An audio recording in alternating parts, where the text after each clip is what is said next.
News reporter network. आप देख रहे हैं न्यूज रिपोर्टर लाइव, सोच आपकी, आवाज हमारी। नमस्कार, आप देख रहे हैं न्यूज रिपोर्टर नेटवर्क और मैं हूं आपके साथ रिया कुमारी।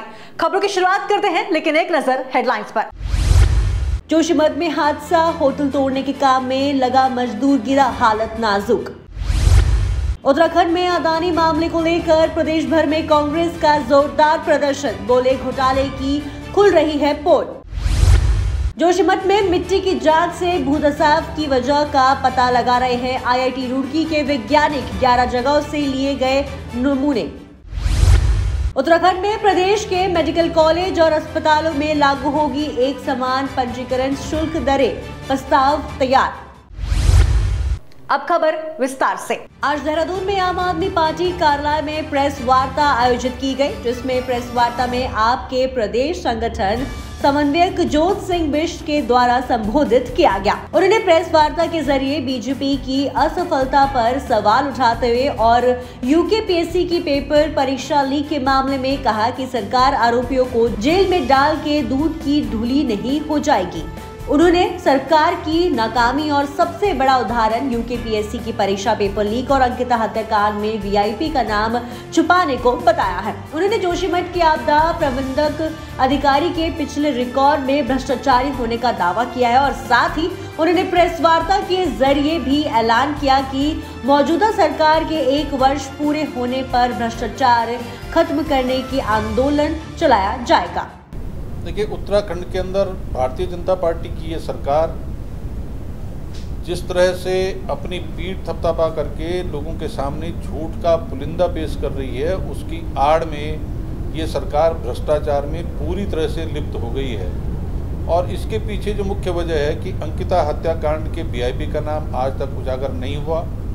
हरविंदर सिंह बवेजा जो उद्यान अधिकारी हैं, उनके खिलाफ पूरे राज्य का जनता बोल रही है कि ये भ्रष्ट अधिकारी, इसको हटाया जाए, उसको नहीं हटाया जा रहा है। जिस तरह से यूके भर्ती घोटाले में छुटभइयों को जेल में डाल करके सरकार अपने को पाक साफ बता रही है, जिस तरह से पटवारी भर्ती जो परीक्षा है लोक सेवा आयोग द्वारा आयोजित कराई गई, 42 लोगों के गिरफ्तार होने के बाद भी लोग नकल करने का साहस कर रहे हैं। और उसके साथ साथ जो जोशीमठ की दैवीय आपदा है, उस दैवीय आपदा में जो है एक ऐसे अधिकारी को रखा गया जिसका ट्रैक रिकॉर्ड साफ नहीं है, भ्रष्टाचार में लिप्तता का है। तो इन सारे घटनाक्रम को देख करके राज्य में जो अपराधी है, जो नकल माफिया है, जो गलत तत्व हैं, उनको साहस हो रहा है कि हाँ, अगर हम अपराध करेंगे तो हमारा कुछ नहीं बिगड़ेगा। और उसमें जो सबसे बड़ी बात है कि जहाँ जहाँ हाथ डालो तो हर जगह भारतीय जनता पार्टी से जुड़ा हुआ कोई न कोई चेहरा अखबार में उसका फोटो छपता हुआ दिखाई देता है हर तीसरे दिन। तो भाजपा के जो ये छुटभैया नेता हैं, चाहे वो नकल में संलिप्त हैं, चाहे वो अंकिता हत्याकांड में संलिप्त हैं, चाहे वो किसी और काम में संलिप्त हैं, उन पर निश्चित रूप से भाजपा की जो सरकार है उसमें बैठे हुए बड़े नेताओं का।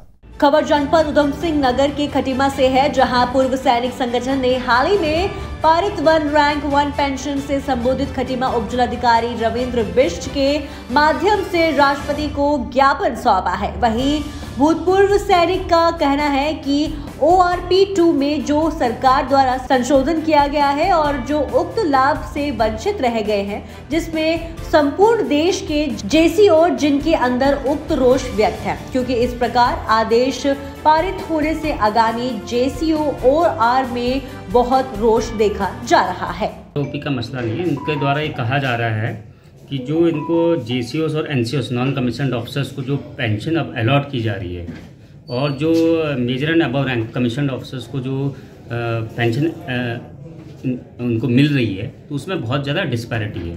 वो कह रहे हैं कि उनकी काफ़ी ज़्यादा बढ़ गई है और हमारी उस प्रोपोर्शन में नहीं बढ़ी है, माइनस में गई है। जो ऑलरेडी पहले NCOs या JCOs रिटायर होते थे और उनसे कम अब नए वालों को पेंशन मिल रही है। तो ये डिस्पैरिटी के सिलसिले में इन लोगों ने हमको ज्ञापन दिया है और मैं उचित माध्यम से इसको पहुंचा दिया जाएगा। देखने का विषय ये हमारा विषय नहीं है, हम इसके ज्ञापनों को वहाँ उचित माध्यम से जहाँ इनको माननीय राष्ट्रपति महोदय और राजनाथ सिंह जी से रक्षा मंत्री जी को पहुँचा देंगे। Thank you. ये है कि जो ORP2 हमारा अभी जो हमारा यहाँ पर सरकार द्वारा यहाँ पर आउट किया गया उसमें बहुत से विसंगतियाँ पाई गई हैं, जिसमें जेसीओ जवार का हक मारा गया है और सिर्फ अधिकारी वर्ग का ही बढ़ाया गया है उस पेंशन का, जिससे हमारे पूर्व सैनिकों में बहुत रोष है और हमारे इसमें वीरांगनाएं हुए हैं और वार विडो भी हैं जिनको मतलब पेंशन मिलना चाहिए, जो असली हकदार होते हैं, जो देश के लिए हमेशा समर्पित रहते हैं, जो अपने ग्राउंड में काम करते हैं, उनको न मिल करके अधिकारी वर्ग ने अपना जो कमेटी वहाँ पर थी, हमारा वहाँ पर जो न तो वार्ष रैंक था न जेसीओ रैंक था, उन्होंने अपने साथ मिल करके अधिकारियों को साथ मिल करके ऐसा बना दिया कि जो हमारे को उसका बिल्कुल लाभ नहीं दिया, जो कि हमारे के जेसीओ जवान माइनस में गए हैं। इसलिए हमारे जेसीओ जवान ये चाहते हैं कि इसी विसंगत को दूर किया जाए सरकार द्वारा और जल्दी से जल्दी, नहीं तो हम यहाँ पर मतलब जो 20 तारीख से हमारा धरना प्रदर्शन दिल्ली में होने जा रहा है, उसमें हम पूरा रोष प्रकट करेंगे। उससे पहले हम चाहते हैं कि सरकार इसको अपने संज्ञान में लेते हुए इसको दूर करने की कोशिश करे। OROP 1 रैंक 1 पेंशन हर 5 साल के बाद रिन्यूअल होना था, जो रिन्यूअल होना था, क्योंकि पहले 5 साल का एक कमेटी बैठी थी, फिर कोर्ट में चले गया था। कोर्ट में जाने की वजह से हमारे जो ये पीछे चले गया, जो कि 2023 में जाकर के आउट हुआ। जनवरी में 2023 में आउट होने के बाद भी हमारे जेसीओ रैंक और वार्ष रैंक को इससे दूर रखा गया है। इसीलिए हम यहाँ पर आज प्रदर्शन कर रहे हैं। ऐसा है, जो कमेटी में होते हैं वो कोई मंत्री नहीं होते, उसमें अधिकारी वर्ग होता है। अधिकारी वर्ग ने ही इसको बहला फुसला कर जो हमारे प्रदेश के जो हमारे देश के जो प्रेसिडेंट हैं हमारी ESL के, उन्होंने जो उन्होंने कमेटी थे, उनमें वो सदस्य थे, तो उन्होंने ही इसको आगे बढ़ावा दिया। तो उनको ये संज्ञान में नहीं आया है कि ये उसे प्रधानमंत्री और रक्षा राज्य मंत्री और हमारे रक्षा मंत्री महोदय को इसकी सूचना प्राप्त हो चुकी है।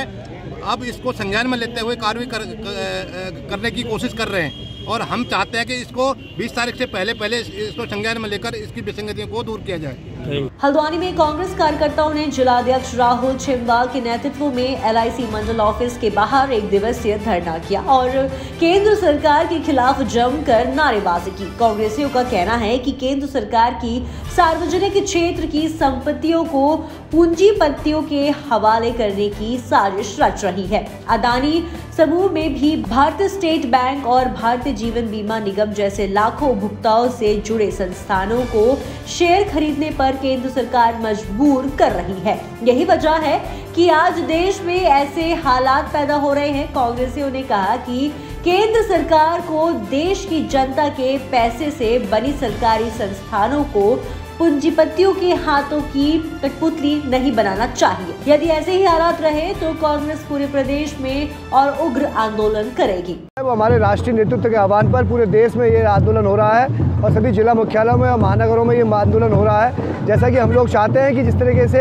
हमारे केंद्र की सरकार, हमारी जो सार्वजनिक क्षेत्र की हमारी कंपनियां हैं, चाहे वो भारतीय स्टेट बैंक है, चाहे भारतीय जीवन बीमा निगम है, जिसमें लाखों करोड़ों जो उपभोक्ता है वो विश्वास करता है, और जिस तरीके से इनके शेयरों को जबरन इनसे कहा जा रहा है कि आप उद्योगपतियों के जिसे कहते हैं कि शेयरों को खरीदें, और उद्योगपति जिस तरीके से उद्योगपतियों को दबाव बनाया जा रहा है उद्योगपतियों के साथ इनको मिलकर काम करने के लिए, तो ये बहुत निंदनीय है। और हम लोग चाहते हैं कि जो केंद्र सरकार जिस नीति पर काम कर रही है अपने उद्योगपति मित्रों को बढ़ाने की, इस नीति से हट करके वो एक आम जनता की हित में काम करे, और नहीं तो इसी तरीके से जो आंदोलन है पूरे देश में चलाया जाएगा।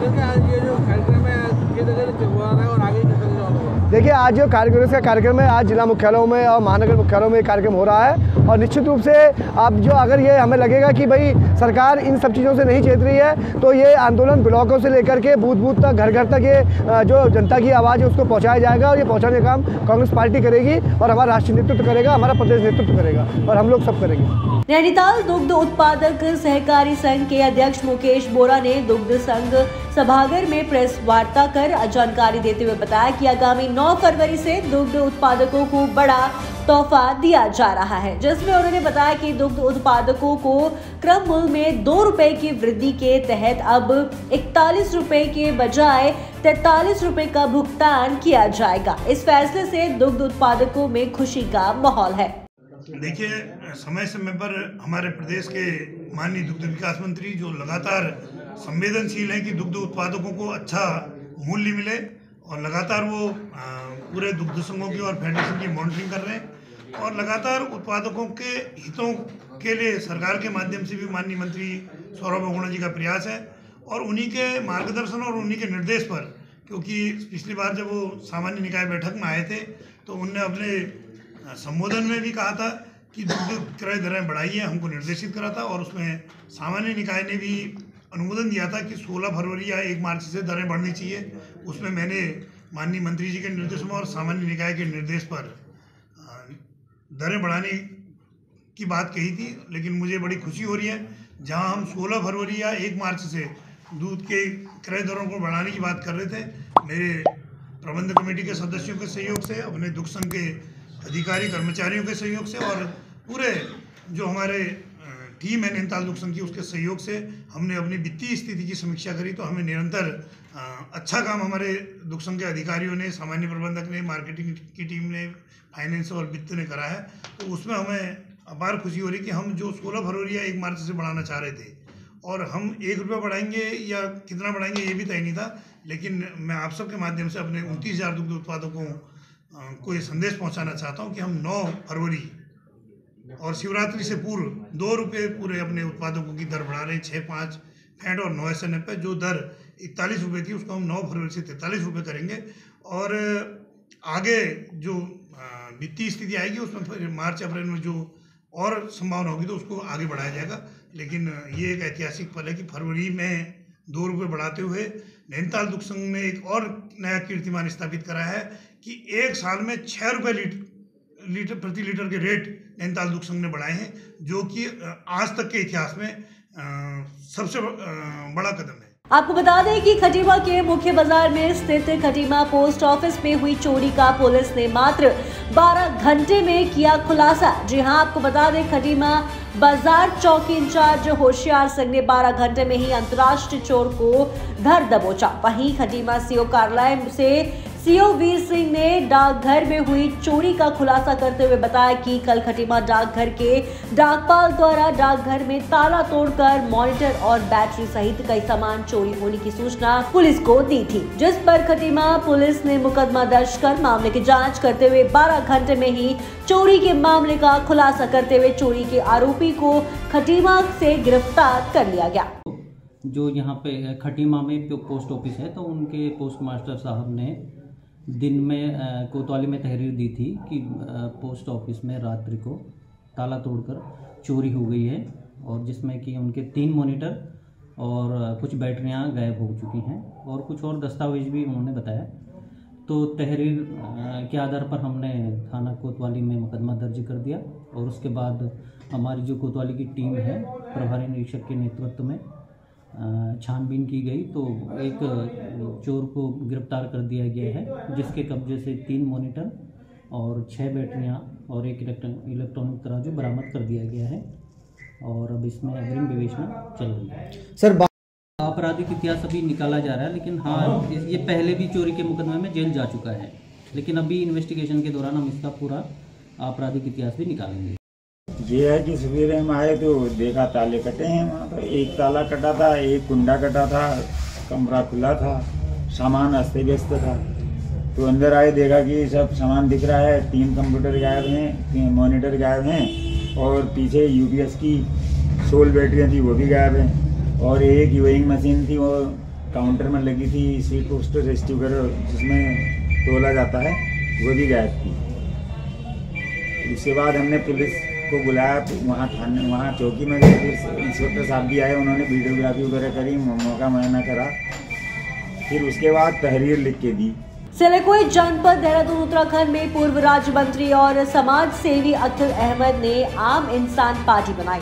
बताते चले कि अखिल अहमद काफी लंबे समय से राजनीति से जुड़े हुए हैं और कांग्रेस पार्टी में भी पदाधिकारी रह चुके हैं। वहीं उन्होंने आम इंसान पार्टी की 5 फरवरी 2023 को सिलीगुड़ी में नींव रखी है और एक विशाल रैली भी निकाली। वहीं उनके समर्थकों में काफी उत्साह देखा गया और उन्होंने कहा कि भाजपा पार्टी और कांग्रेस पार्टी दोनों एक ही सिक्के के 2 पहलू हैं। उन्होंने ये भी कहा कि ये पार्टी धर्म के नाम पर राजनीति करती है और उत्तराखंड को बने हुए 22 वर्ष हो चुके हैं और इन दोनों पार्टियों ने जनता को ठगने करने का काम किया है। हरिद्वार का ग्रामीण क्षेत्र हो या शहरी क्षेत्र, सभी जगह जंगली हाथियों का आतंक जारी है। हरिद्वार का अधिकांश क्षेत्र राजाजी टाइगर रिजर्व से सटे होने के कारण लगातार जंगली हाथी इन इलाकों में अपनी दस्तक देते रहे हैं। इस वजह से जहां किसानों की फसल भी भारी मात्रा में बर्बाद हो जाती है, तो वहीं हाथियों के आने से लोगों में दहशत का माहौल बना रहा है। वन विभाग द्वारा जंगली हाथियों को रिहायशी इलाकों में आने से रोकने के लाख दावे किए जाते हैं, मगर उनके सारे दावे हवाई साबित होते हैं। देखिए, इस सीजन के अंदर जब विंटर्स का थोड़ा ऑनसेट होता है, तब से लेकर जब तक गर्मियां शुरू नहीं हो जाती, अगर आप बात करना चाह रहे हैं, तो वो थोड़ा बढ़ता है ही।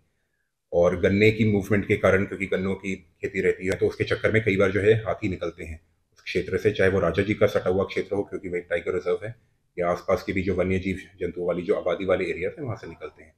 तो इसमें हम लोग पूरी तरीके से सजग हैं, हम लोग की टीम्स रहती हैं और हरिद्वार के अंदर बाकायदा टीम्स स्थापित की गई हैं। चाहे चिड़ियापुर की भी हम लोग बात करें, रशियाबाड़ की भी बात करें, श्यामपुर की भी करें, तो हम लोग का स्टाफ जो है वो पूरा तैनात रहता है और जहाँ भी इस तरह की घटनाएं होती हैं वो 24 घंटे इसमें तत्पर में लगे रहते हैं। तो रात के टाइम भी जब इस तरह की घटनाएं होती हैं तो हम लोग की टीम उसके अंदर सजगता से पूरी इसमें कार्यवाही करती है कि किस तरीके से उनको वापस मूवमेंट उनकी रिजर्व फॉरेस्ट में की जा सके। हम लोग की स्पेशल टास्क फोर्स भी है, हम लोग का एक अलग से दस्ता भी है जो भी इसमें कार्यवाही करता है, और हम लोग के कुछ प्रस्ताव भी हैं जो सोलर फेंसिंग के लिए गए हैं, जिससे कि उस एरिया को बेहतर तरीके से प्रोटेक्ट किया जा सके और जो आपके जंगली हाथी हैं वो अपने क्षेत्र में ही ज़्यादा रहे।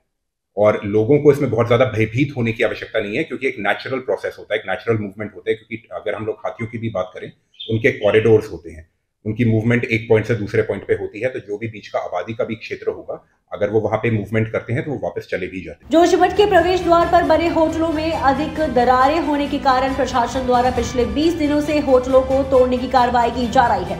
एसडीआरएफ और पुलिस टीम की मौजूदगी में मजदूर पिछले 20 दिनों से होटल को तोड़कर मलबा साफ कर रहे हैं और आज अचानक होटल तोड़ने समय एक मजदूर होटल के पीछे बनी ढलान में गिर गया, जिस कारण मजदूर को काफी चोटें आई हैं और फिलहाल मजदूर की स्थिति सामान्य बताई जा रही है। मजदूर को एसडीआरएफ और पुलिस की टीम द्वारा मौके पर ही अस्पताल पहुंचाया गया। फिलहाल मजदूर प्राथमिक स्वास्थ्य केंद्र जोशीमठ में उपचार के लिए भर्ती है। तो आज के इस खबर में बस इतना ही। देखते रहिए न्यूज रिपोर्टर लाइव। धन्यवाद।